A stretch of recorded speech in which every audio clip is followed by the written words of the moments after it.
Profeti Muhammed, paqja dhe mëshira e Allahut qofshin mbi të, jetonte thjesht, por në thjeshtësinë e tij kishte dritë dhe urtësi.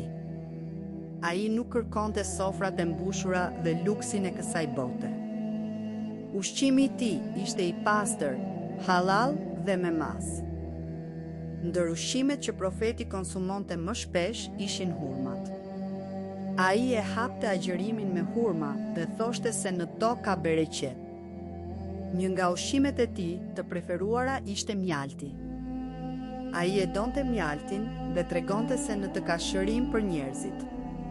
Pinte qumësht dhe falenderonte Allahun për çdo gllënjëk.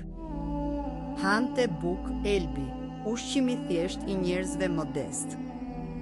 E pëlqente mishin, sidomos mishin e deles, por nuk e tepronte kurrë. Ndër pjesët e mishit, thuhet se ai pëlqente pjesën e shpatullës.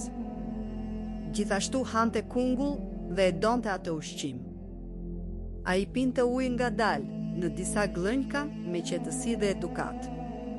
Para ushqimit thoshte: me emrin e Allahut.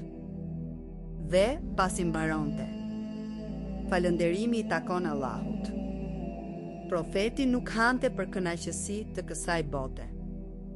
Ai hante për forcë, ibadet dhe falënderim ndaj Allahut.